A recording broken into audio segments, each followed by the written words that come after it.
Un autre dicton. Ils sortent en courant vers Sali, et un ange avec un rocher à la main les maîtrisa et les tua. Et un autre dicton.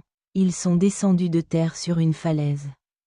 Et celle-ci s'est effondrée avec eux, alors Dieu les a détruits en dessous.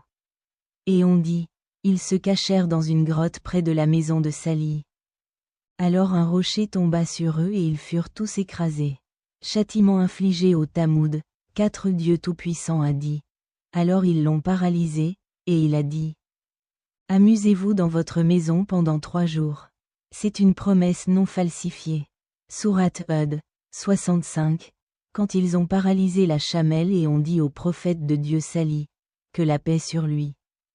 Il est entré dans le village, et quand le groupe l'a vu, il a pleuré jusqu'à ce que ses larmes coulent. Puis il a rencontré Sali avec une mousse, puis une autre mousse, puis une autre mousse. Puis Sali a dit à chaque mousse pendant un jour, amusez-vous dans votre maison pendant 3 jours, c'est une promesse continue. C'est un mensonge, sauf que le signe du tourment est que leurs lacets deviennent jaunâtres le premier jour, rougis le 2e jour et assombris le 3e jour. Leur visage était rouge comme s'il était teint de sang. Alors ils criaient et pleuraient et ils savaient que c'était le tourment. Alors le soir venu, ils leur criaient tous que 2 jours d'examen étaient passés et que le tourment est venu à vous.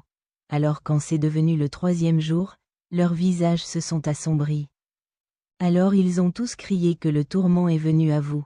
Alors ils se sont enveloppés et les ont embaumés, ils puis se sont jetés à terre et ils ont fait.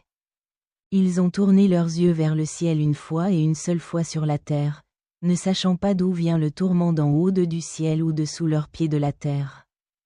Alors quand ils furent le 4e jour, un cri leur vint du ciel dans lequel résonnait le bruit de chaque tonnerre et le bruit de tout ce qui a un bruit sur la terre. Alors leurs cœurs furent coupés dans leur poitrine, alors ils se retrouvèrent accroupis dans leur maison. Et aucun d'entre eux, jeune ou vieux, homme ou femme, ne s'échappa, dirent-ils.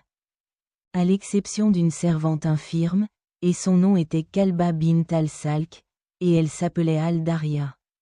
Et elle était une forte incrédule et une inimitié envers Sali, que la paix soit sur lui. Alors quand elle a vu le tourment, elle a relâché ses jambes. Alors elle a couru aussi vite que possible et est revenue à la vie des vivants. Alors elle leur a dit ce qu'elle a vu et ce qui s'est passé.